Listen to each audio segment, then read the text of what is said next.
परमेश्वर, हम धन्यवाद करते हैं परमेश्वर आज का दिन के लिए, आपका वचन के लिए धन्यवाद करते हैं। आपका वचन को गहराई सीखने के लिए आए हैं परमेश्वर। हमारा मन को तैयार कीजिए। जो लोग सुनेंगे परमेश्वर ये क्लास का वचन को और डिस्कशन को, उनको भी आशीष कीजिए परमेश्वर।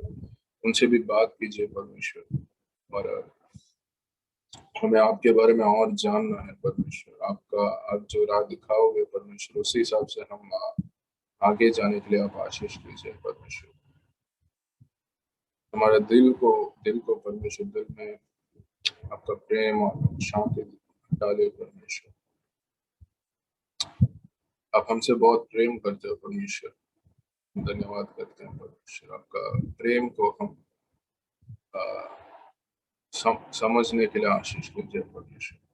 Thank you Jesus. आमीन। तो आज हम यूहन्ना 4 और लूका 4 से कुछ पंक्तियों देखने वाले हैं। यूहन्ना 4 में 43 to 54 वर्सेस। ये एक राजा का कर्मचारी का ऊपर है। ये राजा का कर्मचारी का जो बेटा है बहुत बीमार पड़ जाता है।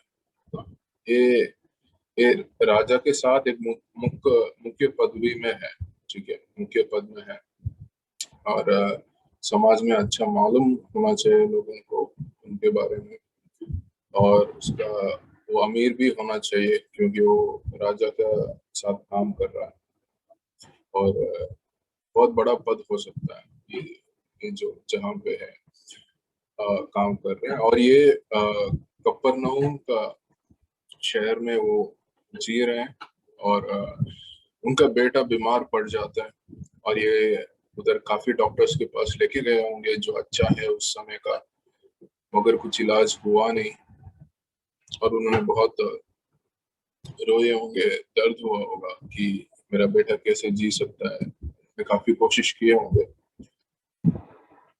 और वो देख रहे हैं कि उनका बेटे का जीवन थोड़ा थोड़ा सा जीवन निकल रहा है, और उनको इलाज कैसे कर सकते वो सोच रहे होंगे। और उसी समय वो यीशु के बारे में पता है उन लोगों को, और उन्होंने देखा होगा, सुना होगा यीशु के बारे में काफी। वो सोच रहे हैं कि हम यीशु के पास क्यों ना लेके जाए एक बार। तो ये राजा का साथ काम करने वाला कर्मचारी है, और समाज में अच्छा जगह पे है, बड़ा पद में है, तो वो यीशु को देखने के लिए वो जा रहा है। ये बहुत बड़ा सफर है, लगभग 25 माइल का सफर है। वो कफरनहूम से काना शहर तक जा रहा है, और वो क्या कर रहा है, यीशु को भीख मांगने जैसे पूछ रहा है, मेरा बेटा का आके मिलिए, ठीक करिए उसको करके। और यीशु मसीह उस समय थोड़ा उनका जवाब थोड़ा सा हार्श है। उन्होंने ये बोल रहा है, जब तक आप लोग चिन्ह और अद्भुत चीज देखोगे तब तक आप लोग विश्वास नहीं करोगे। हम सोच रहे होंगे कि ये बहुत चिंता में है, ये दुखी है, फिर भी उनका मन में विश्वास है नहीं है। और पहले ऐसा परिस्थिति आने से पहले कैसे था वो सब यीशु जानता है ना। तो उन्होंने उसी हिसाब से ये वचन बोले होंगे, और फिर उन्होंने बोल रहे हैं, यीशु मसीह बोल रहे हैं, क्यों ना हम पढ़े वो यूहन्ना 4:48 से।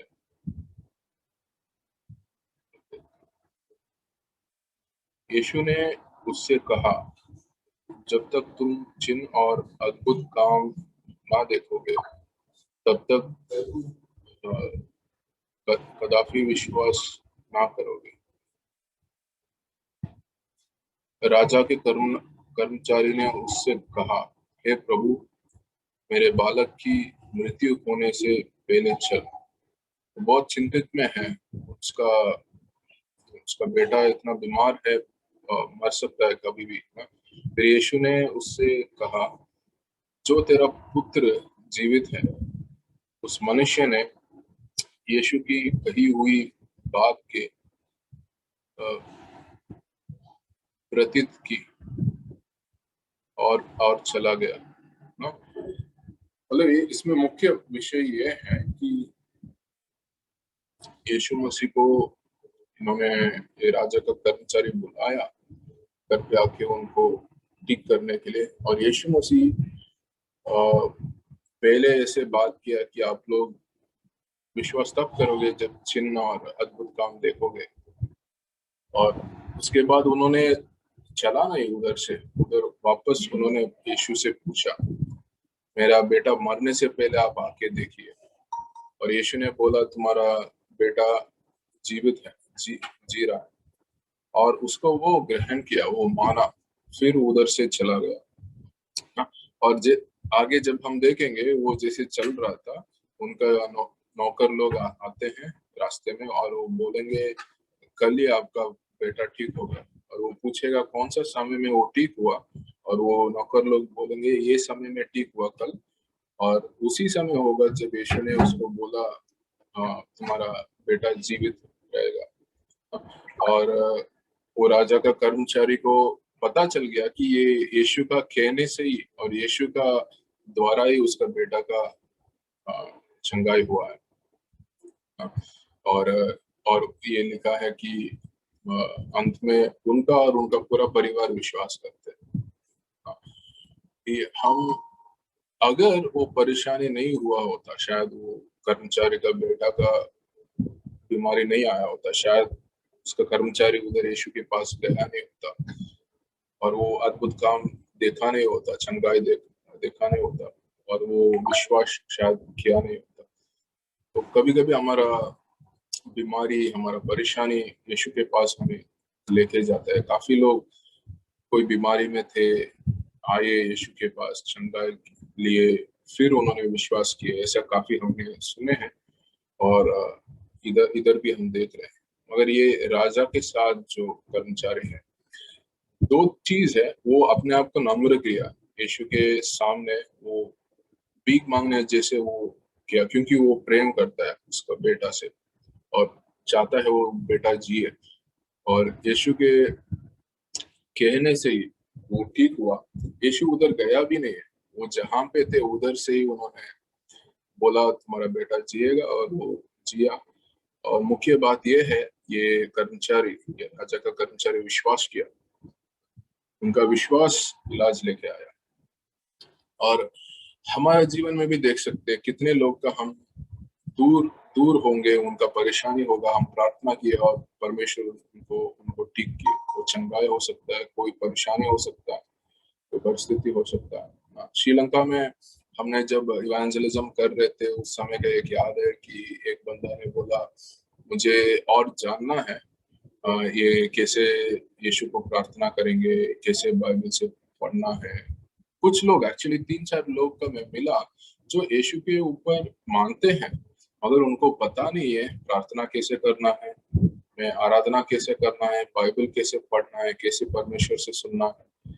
उन्होंने ये बोला कि उनका कोई रिलेटिव था स्वीडन का देश में, उधर उनका मतलब बहुत बड़ा बीमारी हो गया था, कभी भी बहुत सीरियस थे।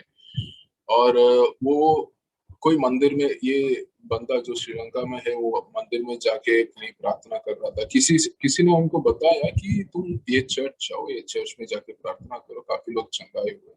तो उन्होंने गया उधर, पहले बार चर्च में जा रहा है और वो प्रार्थना कर रहा है उनके लिए, और यीशु के नाम से वो प्रार्थना कर रहा है घर पे भी। और देखा है फिर कुछ दिन के बाद स्वीडन से मैसेज आ रहा है उनको, मेरा ठीक हो गया करके। तब से वो यीशु के मानने लगा। उसको पता है यीशु एक मतलब चंगाई करने वाला है, यीशु एक बड़ा परमेश्वर है, मगर उसके आगे कोई उसको सिखाया नहीं, वो किसी से वो पता नहीं किया। तो ऐसा लोग काफी हैं। अगर वो यीशु को थोड़ा बहुत जान पहचान में आया उसके द्वारा। तो अगला हम देखेंगे यीशु मसीह का एक नाजरेत में एक एक्सपीरियंस है, लूका 4:14 से 21 तक। यीशु मसीह उस समय गलीली में प्रचार कर रहे थे, अलग अलग सिनागॉग्स में। सिनागॉग्स ये है जैसे हम चर्च जाते हैं, यहूदी लोग उधर सिनागॉग्स में जाते थे, उधर वचन वचन लोग पढ़ते हैं, रब्बाई होगा, नहीं तो स्क्राइब्स होते हैं, वो लोग वचन पढ़ते हैं और उसका एक्सप्लेन करते हैं, जैसे बाइबल स्टडी जैसे ही है, वो एक्सप्लेन करते हैं, फिर प्रार्थना होता है। और ऐसा अलग अलग जगह पे जाके सिनागॉग्स में यीशु मसीह ने वचन पढ़े, प्रचार कर रहे थे और लोग सीख रहे थे। और सारे सिनागॉग्स ये एक सिमिलर पैटर्न में होता है, बनाया होता है, और ताकि यहूदी लोग का सब चीज सही, मतलब जहाँ भी वो जाएंगे, सफर करेंगे, कहीं और जाएंगे, सिनागोग में जाएंगे, वो वैसे की वैसे ही होगा जहाँ उनका घर के आसपास कैसे था, ताकि उनका कंफर्टेबल रहेगा। और आदमी लोग सब मेन डोर से आते हैं और औरत लोग साइड का दरवाजा से आते हैं और पीछे बैठते हैं, ऐसा उनका सेटिंग था। और जैसे हम घुसते हैं, जो मेन सीट है उधर सिनागॉग में, जैसे अंदर, सबसे अंदर उधर एक अलमीरा टाइप का, छोटा अलमीरा टाइप का होता है उधर। ये थोड़ा करके, जैसे हमारा पहला 5 पुस्तक है, उत्पत्ति से फिर व्यवस्था विवरण तक, ये 5 पुस्तकों का स्क्रॉल्स उसके अंदर रखा होता है, और भविष्यवक्ता का भविष्यवाणी पुस्तक का स्क्रॉल्स रखा होता है पढ़ने के लिए। और उधर एक सीट भी होता है, सीट ऑफ मोसेस का नाम से, वो सीट को सीट ऑफ मोसेस कहते हैं, क्योंकि ये जो किताब जो पढ़ने वाले हैं, वचन पढ़ने वाला है, मूसा के द्वारा दिया हुआ है, तो ये मूसा का सीट नाम किया हुआ है। वो आ, कोई आ, कोई स्क्राइब में तो राबाई बैठेंगे और वो पढ़ेंगे, हर दिन का एक एक पंक्ति होगा, उनका एक शेड्यूल होता है। रोज ये ऐसा ऐसा ये वचन पढ़ेंगे, कल ये वचन पढ़ेंगे, ऐसा शेड्यूल होता है, ताकि वो एक नहीं तो 2 साल के अंदर वो पूरा थोड़ा और भविष्यवक्ता का पुस्तक पूरा पढ़ लेंगे और सुन लेंगे ऐसा। और उस दिन मतलब किसी को भी बोल सकते हैं, कि कोई रब्बाई को, कोई फारसियों को, कोई स्क्राइब को, नहीं तो कोई बड़ा जैसे पिताजी है, नहीं तो ग्रैंडफादर है जो उधर समाज में बैठे हैं, उनको भी बुला के बोल सकते हैं, आप ये वचन आज पढ़िए और उसके बारे में आप बता सकते हैं, एक्सप्लेन कर सकते हैं। तो वो लोग उधर सीट ऑफ मोसेस, मूसा का जो सीट है, उधर जाके बैठेंगे, उधर वो वचन पढ़ेंगे और लोगों को बताएंगे एक्सप्लेनेशन। उस दिन यीशु मसीह का टर्न था, यीशु मसीह का बुलाया गया था, उनका दिया हुआ था आयसाया 61, 1 और 2 वचन ना। तो वो वचन हम पढ़ेंगे, ये बहुत मुख्य है।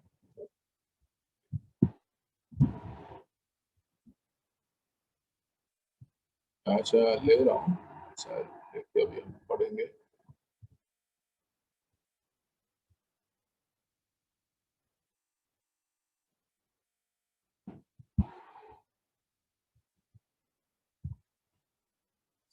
इसमें यह लिखा है, प्रभु यहोवा का आत्मा मुझ पर है, क्योंकि यहोवा ने सुसमाचार सुनाने के लिए मेरा अभिषेक किया है, और मुझे इसीलिए भेजा है कि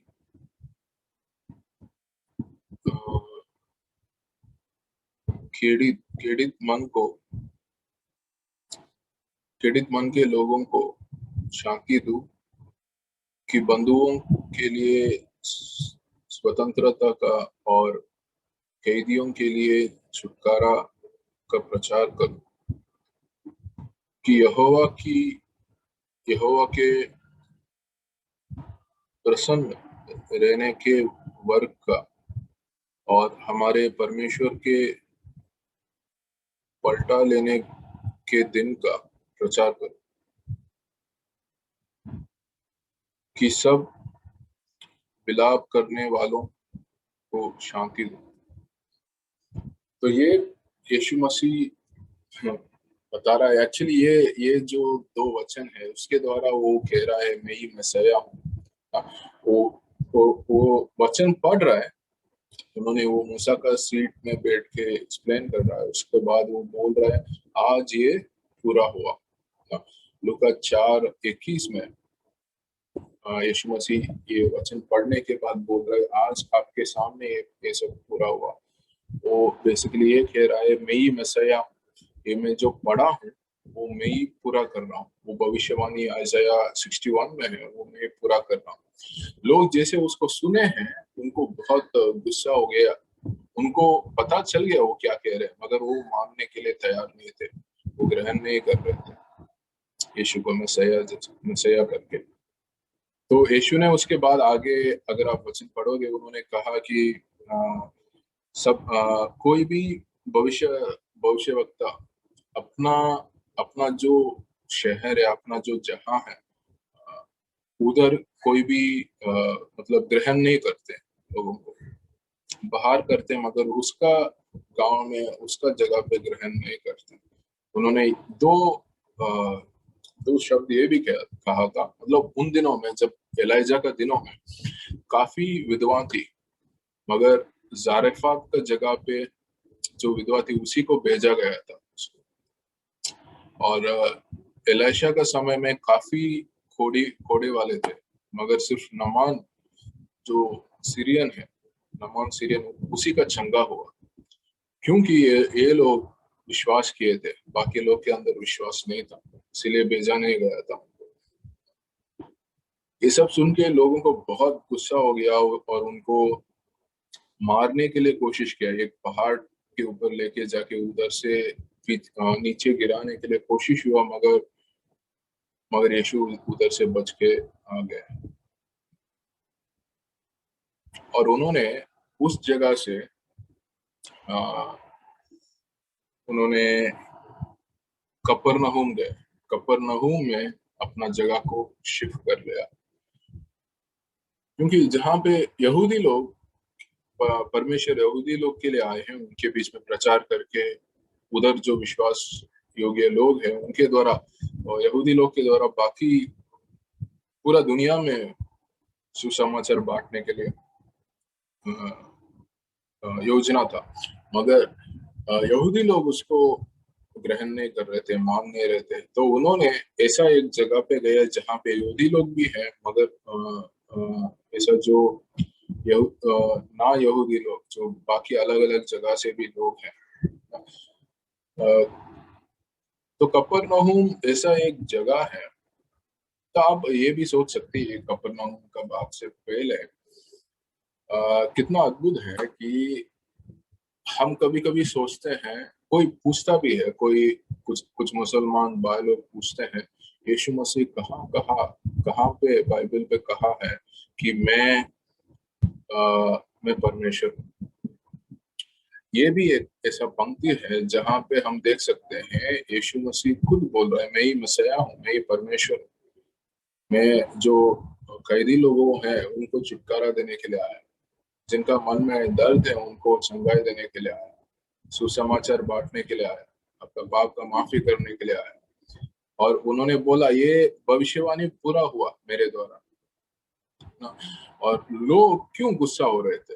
इसीलिए गुस्सा हो रहे थे, यीशु मसीह बोल रहे मैं परमेश्वर हूँ, मैं मसीहा हूँ, इसीलिए उन्होंने गुस्सा हो रहे थे। वो तो मान रहे थे, वो रबाई रबाई जैसे टीचर जैसे वो मान रहे थे, मगर जब यीशु मसीह ने बोला मैं मसीहा हूँ, मैं परमेश्वर हूँ, वो मान नहीं रहे थे। तो ये पंक्ति में भी हम देख सकते हैं यीशु मसीह साफ साफ कह रहा है मैं ही मसीहा हूँ, मैं ये भविष्यवाणी पूरा कर रहा हूँ। और मतलब ये प्लान देखिए कि ये शेड्यूल होता है पढ़ने के लिए, और यीशु मसीह उस दिन उस जगह पे ये शेड्यूल पे पढ़ रहा है और वो भविष्यवाणी इतने यहूदी लोग के बीच में वो पूरा कर रहा है, मगर दुख की बात यह है यहूदी लोग उसको माना नहीं।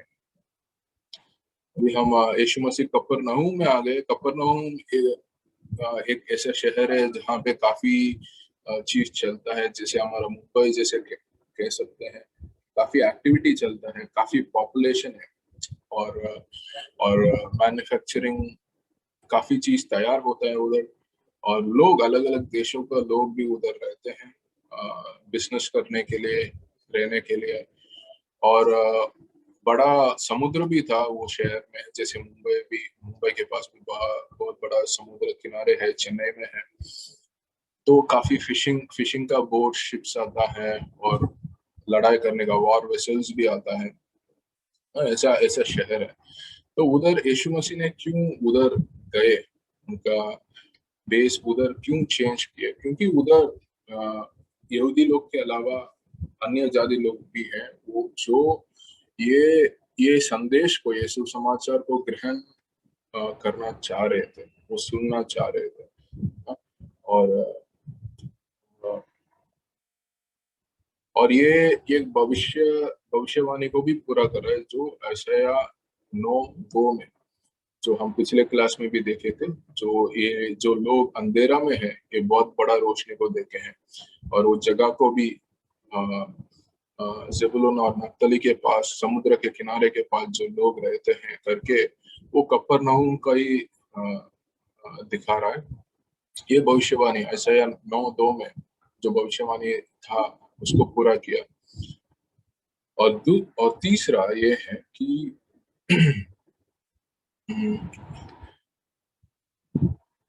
मतलब ये भी दिखाता है परमेश्वर का मन में सिर्फ यहूदी लोग का रक्षा के बारे में सोच नहीं था, मगर जो अन्य जाति लोग हैं उनका भी रक्षा का सोच था ना। तो वो जब पतरस पतरस का कुछ विषन आया, जहाँ पे कुछ अनक्लीन एनिमल्स था कारपेट में, उसको खाने के लिए बताया गया था, तब पतरस का फिर वो कुरनेलियुस के पास गया, उसको उनका पूरा परिवार विश्वास में आया, शायद अब प्रेरितों 10 में। और ये वो दिखा रहा है, उस समय पतरस को पता चल रहा है, अच्छा मतलब अन्य जाति लोग के लिए भी उद्धार है, रक्षा है। तो मगर ये बहुत पहले का प्लान है ना। अब्राहम के समय में भी कहा गया था, तुम्हारा वंश के द्वारा ये पृथ्वी में सारे परिवारों आशीष किया जाएगा। सारे मतलब सब जाति का मिला के है, जाति अलग अलग नहीं है। परमेश्वर सब लोग को एक जैसे देखता है। मगर ये प्लान इधर से भी दिख रहा है। पर यीशु मसीह अगर सिर्फ यहूदी लोग का रक्षा का सोचे होंगे परमेश्वर ने, उन्होंने सिर्फ यरूशलेम में रहे होंगे, मगर उन्होंने कफरनहूम में आने के द्वारा भी एक चिन्ह जैसे दिखा रहे हैं, मतलब सिर्फ अन्य यहूदी लोग नहीं, अन्य जाति के लिए भी मैं आया। उन्होंने आके प्रचार करना तो यहूदी लोग के लिए आए थे, मगर उनका जो आने वाला योजना है, प्लान है, उसमें अन्य जाति का रक्षा और उद्धार भी शामिल था। अभी आखिरी पंक्ति में हम आएंगे आज का क्लास के लिए ना। कुछ ये चेले को अपना अपना चेले को बुलावट किया। फर्स्ट कॉलिंग के बारे में हम देखे थे एक दो क्लास पहले, जहाँ पे मत्ती था जो टैक्स कलेक्टर है, फिर अंद्रेया अंद्रेया था, नथानियल था, अंद्रेया पतरस को लेके आया, और यूहन्ना था, यूहन्ना नथानियल को लेके आया। तो ये सब लोग का कॉलिंग, बुलावट के बारे में हम देखे थे। अभी क्या था, वो लोग यीशु मसीह के साथ रहे थे, पीछे चल रहे थे, मगर फुल टाइम में नहीं था। मगर उन्होंने कुछ समय यीशु के पास थे, फिर अपना काम में लगे, जो मच्छी पकड़ने वाला में, तो जो मच्छी पकड़ने का नेट से उसको ठीक करना था, जॉन करता था। ये सब कर रहे थे, कुछ समय काम करते थे, कुछ समय यीशु के पास रहते थे, ऐसा चल रहा था। और अभी यीशु ने उनको बोल रहा है, तुम हमेशा मतलब फुल टाइम में मेरे साथ हमेशा रहो, मेरा कार्य हमेशा करो, मैं तुम्हें एक मतलब लोगों को पकड़ने वाले मनुष्य बनाऊंगा करके। तो वो मत्ती 4 में 28 से 22 में देख सकते हैं, मार्कुस 1 16 से 20 में भी देख सकते हैं। वो हम पढ़ेंगे अभी। मत्ती 4:28, 28 नहीं, 18, मत्ती 4:18 मैं अभी रीड करता हूँ।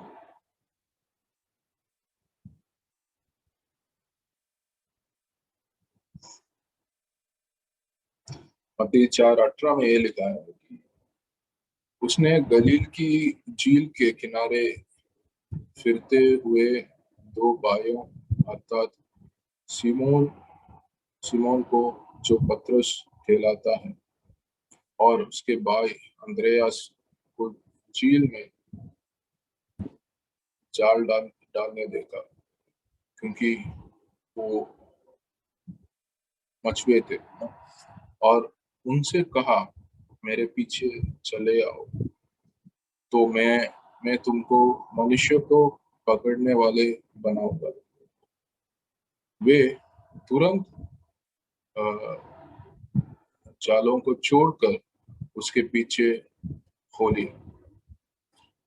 पर ये लोग पहले ही यीशु को देखे हैं, सुने हैं, उनके साथ समय बिताए हैं, मगर अभी यीशु उनको ऐसा बुला रहे हैं कि वो छोड़, तुम मेरे पीछे आओ, मतलब पूरे तरीके से, पूरे समय के लिए।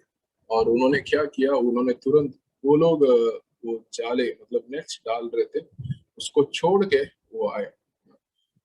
तो उसमें हम विश्वास देख रहे हैं। आप देखिए कि वो लोग मछुए थे, उन लोग का अ, उसके अलावा शायद कुछ और पता नहीं होगा, कोई और चीज पता नहीं होगा। और हम्म, उनका जो पैसा मिल रहा है उनका परिवार के लिए, नहीं तो उनका खाना पीना और आगे का जीवन सब उनका ये मछुए का काम के द्वारा ही हो सकता है। और यीशु जब बुलाए, उन्होंने क्या किया, उसका वो जालों को छोड़ कर आया, जालों को साथ में लेकर नहीं आया, उसको छोड़ कर आया। मतलब उनका जो आगे का जीवन संभाल सकता है, वो जो काम है, उसको उन्होंने उसको उन्होंने छोड़ा, उनको उनको छोड़ना पड़ा, क्योंकि और बहुत बड़ा काम करने वाले हैं। उन्होंने ये नहीं सोचा, अगर मैं ये छोड़ दूंगा कि मुझे आगे क्या होगा, मैं कैसे खाऊंगा, मेरा परिवार कैसे रहेगा। अगर वो सोचे होते, उन्होंने यीशु के पीछे जा नहीं सकते। उन्होंने उसको छोड़े और उन्होंने यीशु के पास गए। उनको मालूम था जीवित परमेश्वर ये है, ये मसीहा है, उनके अंदर वचन है। और अ, उन्होंने गए, वो बहुत बड़ा विश्वास लगता है। और हम लोगों को भी परमेश्वर बुला सकता है उनका मिनिस्ट्री के लिए। और वो बोल सकते हैं, तुम मेरे पीछे आओ।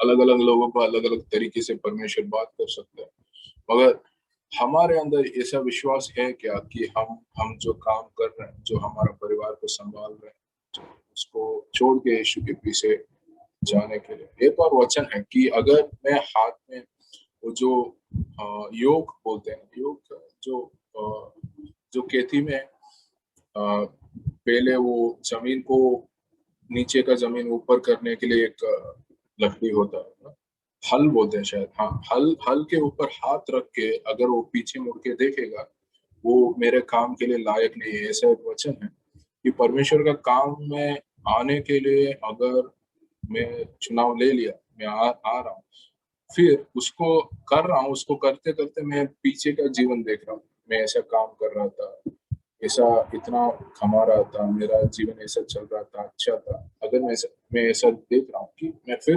परमेश्वर का सेवा करने के लिए लायक नहीं हूँ, ऐसा भी परमेश्वर का वचन कह रहा है।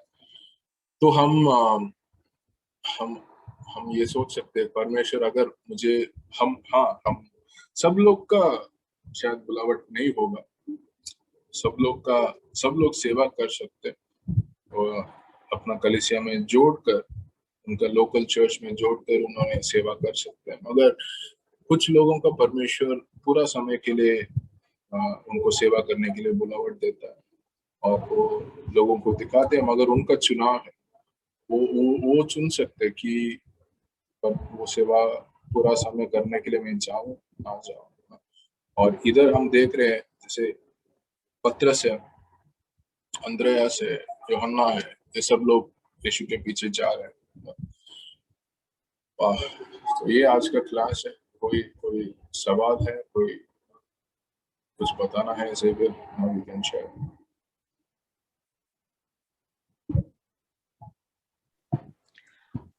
नहीं, आज का यहाँ इतना कुछ बताना नहीं है आज की क्लास में, लेकिन बहुत अद्भुत है।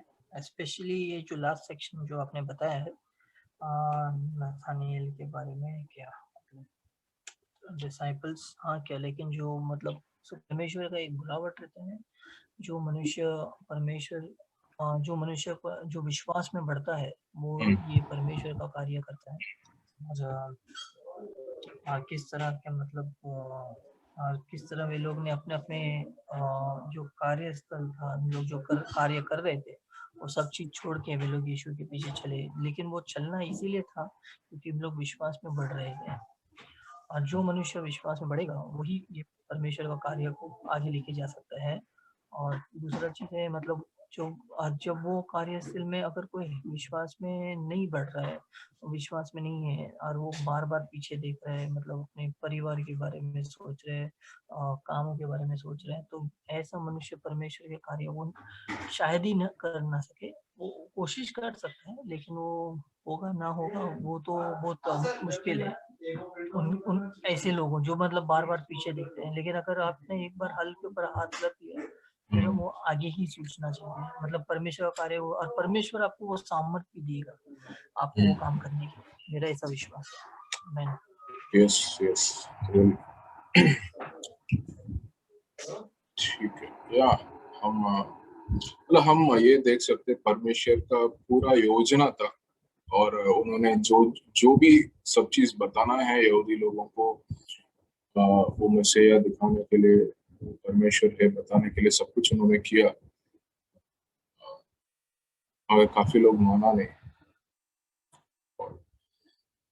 ठीक है, हाँ अभी मैं भी डोमिनिक कैन प्रे, तुम प्रार्थना कर सकते हैं ये क्लास और भी लोग सुनने के लिए, एटलीस्ट ऑडियो जो हम भेजेंगे, और फिर आज का शाम का सभा के लिए प्रार्थना कर सकते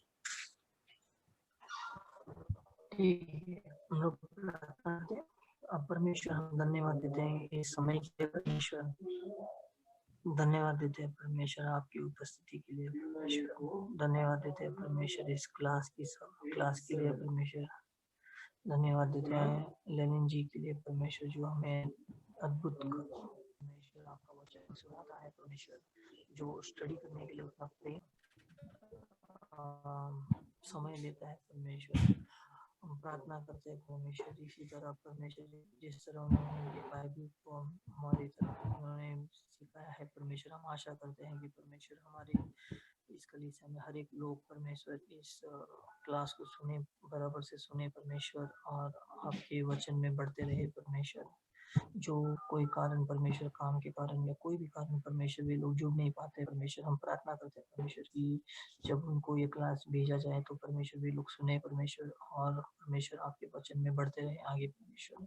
और परमेश्वर जिस तरह मरियम ने परमेश्वर वो अपने वचन को परमेश्वर स्टोर किया था परमेश्वर, तो उसी तरह हम भी प्रार्थना करते हैं कि ये लोग जो ये वचन को सुनेंगे कि वे लोग भी स्टोर करे, अरे वचन में विश्वास में बढ़ते रहे परमेश्वर, आपके विश्वास में बढ़ते रहे परमेश्वर। आप परमेश्वर हम आखिर में परमेश्वर प्रार्थना करते हैं परमेश्वर आप आगे आज शाम की जो सभा के लिए परमेश्वर, खास करके हम प्रार्थना करते हैं पास्टर मेलविन के लिए, परमेश्वर हम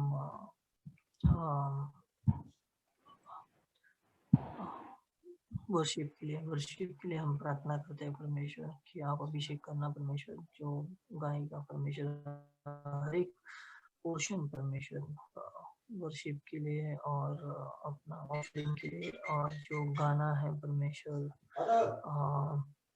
मैसेज के लिए परमेश्वर, हर एक पोर्शन के लिए आप सभी लोगों को परमेश्वर सभी लोगों को अभिषेक करना परमेश्वर, ताकि परमेश्वर आपका वचन परमेश्वर हम लोग आगे आगे बढ़ते रहे और हम लोग उसमें भी परमेश्वर बढ़ते रहे, ताकि आप विश्वास का कदम हम लोग आगे आगे लेते रहे। और परमेश्वर आप इस सभा को, पूरी सभा को परमेश्वर आपके हाथों में सौंपते, इस दिन को भी सौंपते हैं परमेश्वर। हर एक लोगों को परमेश्वर हम प्रार्थना करते हैं परमेश्वर, इस समय पे वे लोग जुड़ पाए परमेश्वर। ये प्रार्थना यीशु मसीह के नाम से करते हैं, आमीन।